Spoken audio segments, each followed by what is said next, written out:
This podcast is made possible by supporters like you. Mahalo. And by Atlas Insurance Agency, Hawaii's largest professional agency, helping Hawaii navigate insurance solutions since 1929. More at atlasinsurance.com.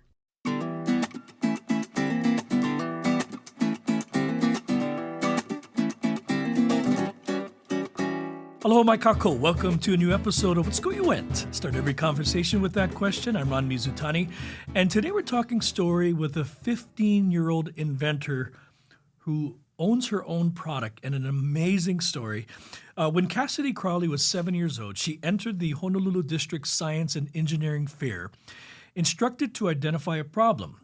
She not only identified one, she found a solution for it. And the rest, as they say, is history. She's 15, folks. We are pleased to welcome Cassidy Crowley to the program. Aloha, Cassidy. Welcome to PBS Hawaii. Hi, thank you so much for having me. I'm so excited to be able to share a little bit about myself and my story. Very, very cool. You know, before we go any further, I always ask every guest what school you went, but you still attend a school. So what school do you attend? So currently I'm attending Punahou, and it's actually right now, tomorrow's going to be my first day in 10th grade, so I'm pretty excited. 10th grade. Unbelievable. Unbelievable. Okay, take us back. I'm sure it started way before you were 7, your entrepreneurial mind or your creative mind. So take us back even further. Is that true? Were you always kind of a creative kid? Yeah, I mean, my mom, it was a little hard for me to always remember, but I just remember my mom always telling me, ever since, I was young, she'd wake up and I'd be 3 years old at the time, and she'd just wake up to me on a little sewing machine, sewing away, or I'd just be while other people might be doing other stuff, I'd always just be, cutting, gluing, just creating different stuff. I remember the first thing that I kind of created when I was younger was I'd just take pieces of cardboard and tape, and then I'd glue it together and make a little cylinder out of it and put a little drawing I made and call it an arm buddy, and I'd even make little leprechaun traps and stuff. Oh, so yeah, it was always just creating different stuff, having fun with that. So yeah, ever since I was young, I just remember always having an interest in designing and creating. But you were hands-on. You were creating things with your hands. Yeah, you weren't for just, sure. My son had a friend called, he had 2 friends. One was Neutrogena. I don't know why. And the other was Chomper. And they both weren't real, right? So yeah. They were like dinosaurs. And I would have to leave a chair open for Chomper, and sometimes I didn't know I was sitting on Chomper. But you were actually building things. Yeah, even I was. at a young age. I mean, I as a kid, it's not like that was the only stuff I was doing. I always loved to go surf with my family, and I had 2 sisters too. So I just always liked playing with them, just doing stuff. But I also I remember just always loving to design and create. So take us back, 7 years old. The fair was, and you wanted to participate. And tell us about a little bit more detail of what the fair was about and how you recognize, I wouldn't say a problem, but identified something that needed a solution. Yeah, so that's when it all started, when I was 7 years old. And I was in 1st grade at that time at Ainahaina Elementary. And I remember my 1st grade teacher just telling me that, I should maybe check out this science fair they're doing, because I think she knew too, I always really loved to create. So I decided, I'm going to do it. And it was super, chill. It wasn't anything, crazy, but it was just such a great experience. And I remember the first thing they told me was to just identify a problem. So that day I went home and I just looked around me, and the first thing I noticed when I came home was my little sister, who was a baby at that time, and my mom, she was trying to feed her with a normal, metal spoon. And I remember my little sister, she'd try to grab it, and then she'd try to teeth on it and kind of poke her throat with it. And it's not anything bad happens, but I just noticed that being a problem because my mom would always get scared when my little sister would try to poke her throat with the long end of a spoon. So I decided like right then and there, you know what, like that's going to be my problem that I noticed. And so I went back to school and I wrote down my problem that I noticed, which was that. And I just started kind of designing and drawing my first prototype, which was like, I remember even then too, like we had to draw it out. And then after I had like a first design, I then went home and I just looked around me. I had like a plastic like pool or a plastic bath toy and like a plastic fork. And I remember just using duct tape and gluing that toy on the back of the fork and that being like my first prototype. And just from then on, I kind of just took stuff at home and to create different stuff. And then I'd notice like, you know what, even though I had this bath toy on one end, there's still like the long area. Do you kind of know what I'm talking about? Yeah, I've seen your I've seen your first the vision. Yes. Yeah, and so like I noticed that was still a problem. So then my second one that I did was I actually just like off Amazon we bought these like plastic moldable beads. It's kind of like Play-Doh, but then it like gets solid. So I remember just molding that into kind of just like what my actual product looks like. So it's a little hard to describe, but like a rectangle. And then I made a lot of different animals actually, but the one that I ended up presenting at the science fair, it was like a rectangle and then it had the head of like an elephant. So the whole spoon was an elephant and then the trunk was where the spoon was. But yeah, it was just kind of a twist on creating a fun spoon. But then that design that I presented, that one, from like every angle, the baby couldn't poke or stab their throat. Unbelievable. So you had this vision of not only making it fun, but clearly the problem was making it, or the solution was making it safe. I'm just trying to get inside your head. I'm going to be 60, and I didn't even think stuff like that. So what drove you to come with that vision and to keep saying, no, I can do this better. I can make this even safer or even cuter or whatever it is. What drove you think? So after I had that prototype and I presented at the science fair, like it was super fun. They told me they really loved the idea. And after that, like I would say like my idea wasn't anything like super special, like super brand new. Like it was just kind of me taking something I noticed and just having an interest in creating, and that's what kind of allowed me to get that far. And after that, like I just really enjoyed the process of designing and creating. So I think rather than like me actually like really like instead of like me being driven by like, you know what, this product's gonna be game changing, it was mainly just like my interest in designing and creating that really like was the main thing I would say that pushed me further.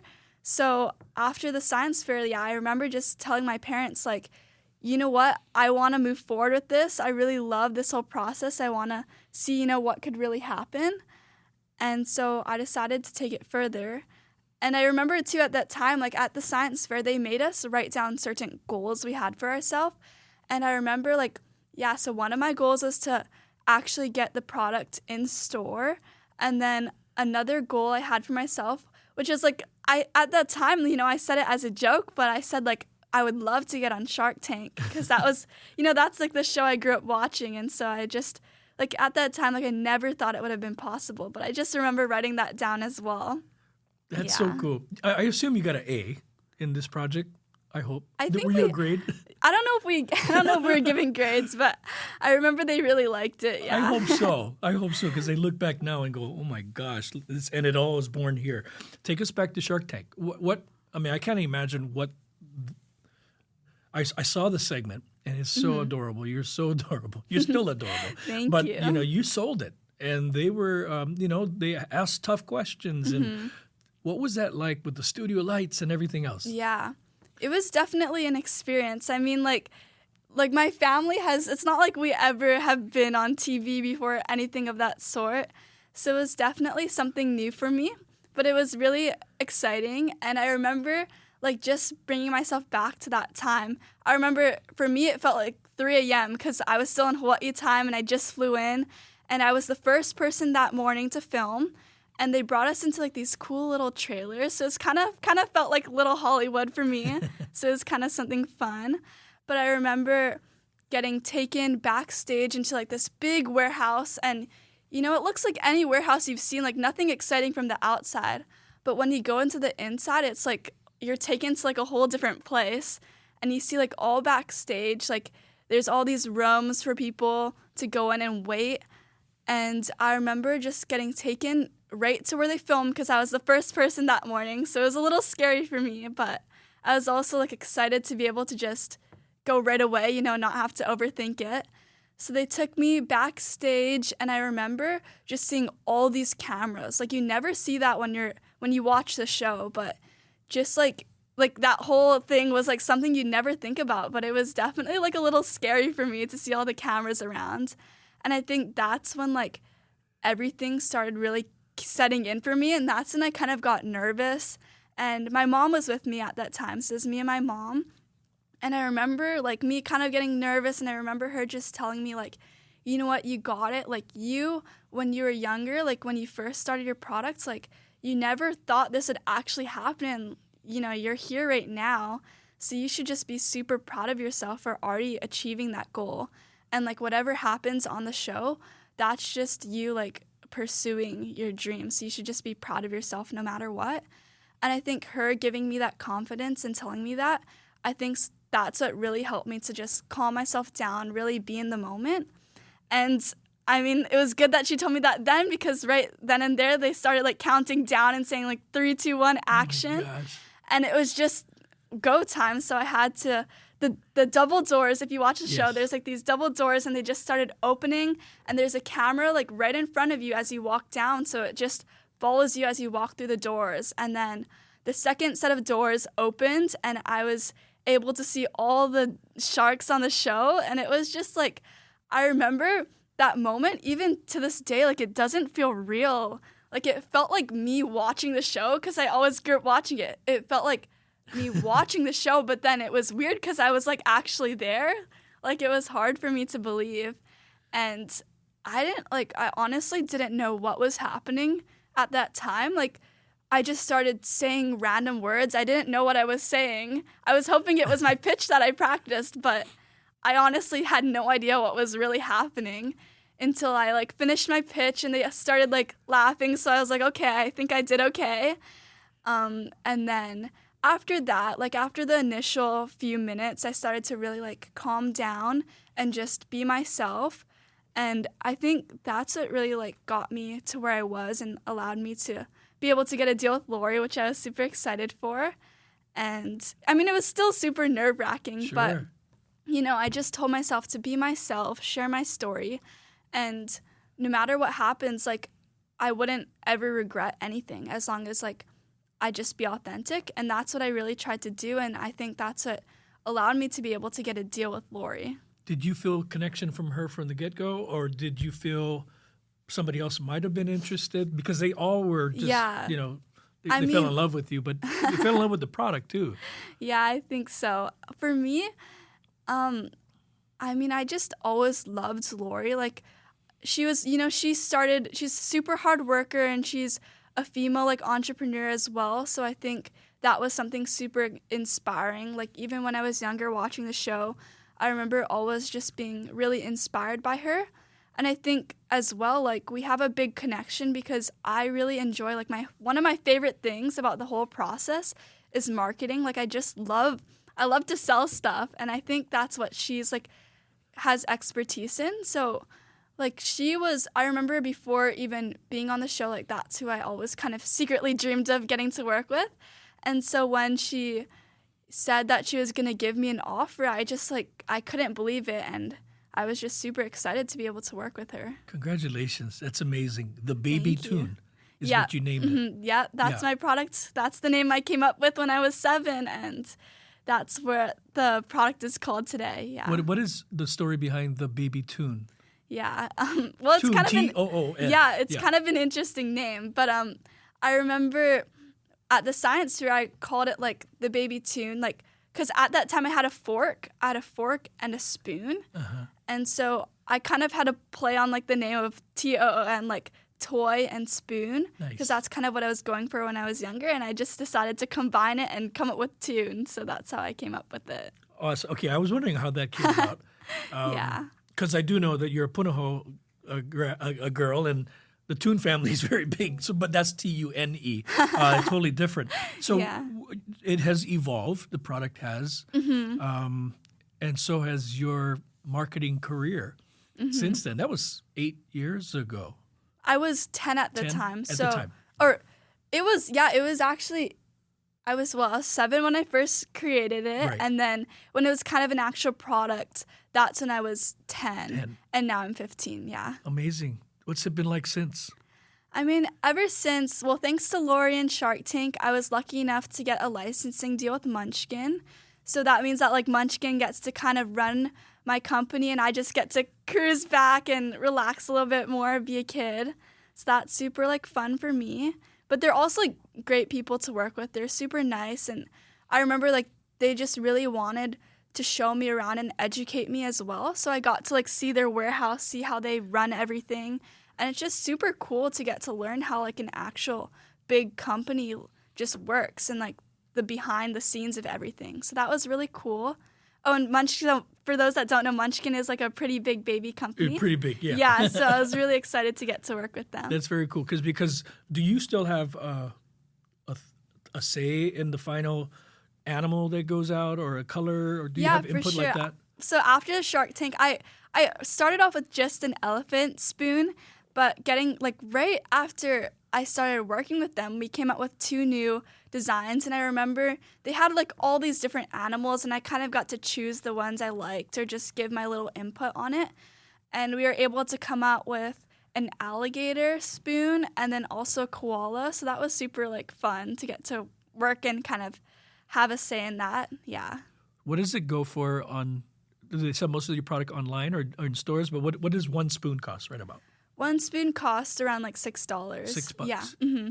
And this is probably a question that you were asked too. How much have you sold? And but how much does it cost to make one? Did they ever share that new number to with make you? one? I'm not exactly too sure right now, but I remember like when I was first starting off, like that was super important to think about. And we actually sold it for double the price. Over that. We sold it for like $15 at first, so a lot more expensive. And I remember we probably had like a little more than 50% of that was profit for us. But I mean, like there's so much you have to think about, like so much that goes into every product that you don't realize. And like when you get to work with experts, like it's just crazy to see how much they got the whole system down.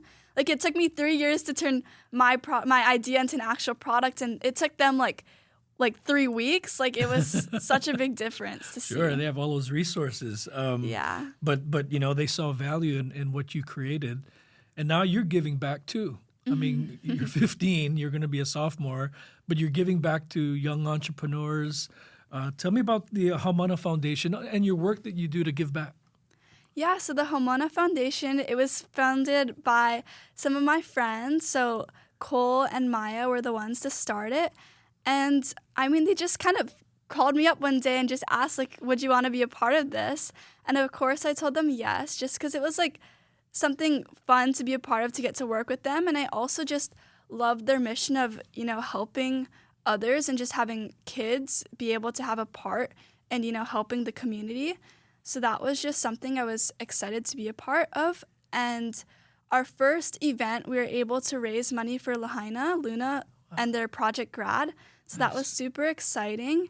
And we just threw it was the best thing to do. It was like a fun thing for all of us. We got to throw a party, and out of that, we were able to raise $10,000 to help them. So just being able to have fun and be able to turn that into others having fun was just something I was so happy to, be able to do. So impressive, Cassidy, so impressive. Not only are you an inventor, you're learning the marketing life, the world, the competition aspect, but also the staying relevant. Now you're in philanthropy. I mean, that's, sometimes it takes people a lifetime to get to that point where they're actually giving back of their time and even monies. Hats off to mom and dad. They've done a wonderful job raising you and instilling those values in you. But that's a little bit about you as well. I mean, that's God-given as well. Are you what's your goals? I mean, in your future, do you want to continue to invent or market, invest? What does the future tell for you?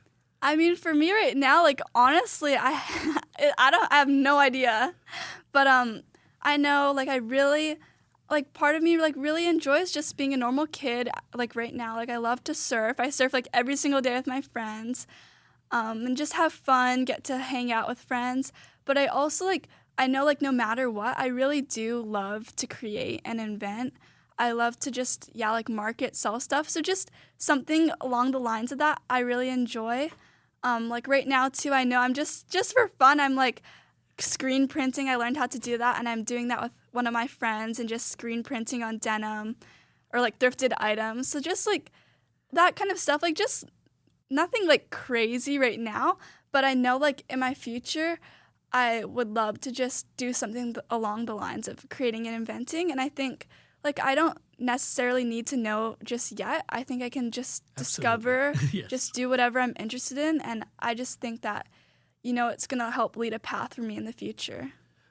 For sure. You have plenty of time. I'm going to ask you two silly questions because No, go for it. Because I just got to. You goofy foot? I'm regular. Okay, I thought maybe goofy foot because a lot of my friends who are goofy footers are very creative. That's a different side of the brain that requires. So you're That's what regular people foot. say. Yeah. Yeah. The second thing is so when I used to do career days at schools and talk story, the first question, of course, the kids ask is, how much you make, right? Or what kind of car you drive? And I would always say the same answer. Well, if that's your first question, then, this maybe is not for you because journalism, you don't make a lot of money, blah, blah, blah. But I got to ask, are you a millionaire? Well, we do. I don't want to get too specific, but we do. I'm totally unprofessional of me. No worries. But we do. And we had like a follow-up episode as well on Shark Tank. So yeah, we do have over $1 million in sales. That's awesome. Super exciting. That's all I need. That's awesome. Thank you. Yeah. Wow. Just blown away. I'm trying to think, what was I doing at 10? I don't even want to know. The baby Toon is, so where can we get this? So right now you can get it on Amazon, and you can also get it on the Munchkin website as well. Yeah, that's where we mainly carry it. I think we also still have it in like Walmart and Target, but I know for sure you can definitely find it online on, Amazon or Munchkin. Cassidy Crowley, you are quite an inspiration and a fine young example of somebody who's still down to earth. And, family's important to you, obviously. Yeah, Just for came sure. back from a trip to Kauai. Yep. And the ocean is very important to you, too. Yeah, for sure. Good for you. Good for you. Continued Thank success you. to you. Thank you so much. I'm so excited to meet you. I mean, seriously. You're standing in front of guys and gals that I would freeze. Were they intimidating at all? I mean, luckily for me, they were super nice to me. But even then, like, it was kind of scary. Like, I was scared to, see what would happen and what they would say. And I remember, like, it kind of went down the line. And I remember it started off with Mark, who's one of the sharks on the show. And he like said he was out just because I think, like, I couldn't remember, but I think it was like just because I was kind of young and, he didn't know. Uh-huh. But he said no. And then they started moving on, like, down the line, and everyone kind of said that they were out. So that was getting a little, like, scary for me. I didn't really know what was going to happen next. And, Lori was talking about, she was, like, saying stuff about how she was super impressed with me, but that's kind of like what the others were saying too right before they were about to say that they were going to go out. So I was kind of getting nervous, and I was also like just how much I wanted to have a deal with Lori. That was kind of a little more nerve-wracking as well. But when she said that she was going to make me a deal, I remember just being like super thrilled. Like, I honestly didn't care what she was going to say, what deal she was going to give me. I knew, like, right then and there I was going to say yes no matter what. Right. Yeah. Mark Cuban, what a baboose. He missed his opportunity. I know he's a multi-gazillionaire, but I cannot imagine what that was like. Just walking through those doors, seeing all the lights and cameras, seeing all these, impressive people who invest and make millions and millions of dollars, and they change lives. Not just, it's not about just money for them. A lot of them really No, yeah, do for sure. care about our communities. And she's one of them. That I feel the genuine connection to making this world a better place.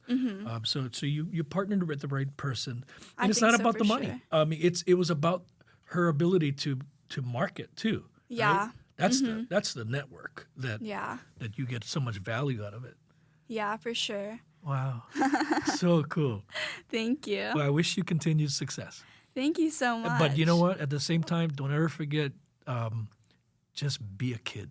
Yeah, for sure. Yeah, embrace every moment you can. Don't miss prom. Don't miss a set if surf's up. Yeah. Just don't let business get in the way. That thing they call responsibilities. Just be a teenager. No, yeah, for sure. I think sometimes people think like, it's so different for me. I don't know. People just have sometimes their assumptions about everything.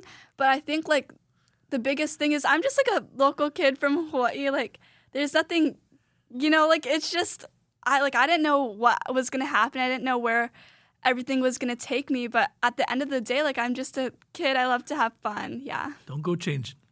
Don't go changing for anyone. Thank you. All right. Cassidy Crowley, the inventor of the baby Toon, but so much more. Continued success, and I wish you the best. Thank you. Yeah. All right. Mahalo nui for joining us, folks. Join us next week, another episode of What School You Went. Until then, ahui ho. What School You Went is a PBS Hawaii production. Music by Taimane Gardner. If you enjoyed this episode, let us know on Facebook, Instagram, and Twitter, and tell your friends. You can find us on pbshawaii.org and everywhere you get your podcasts.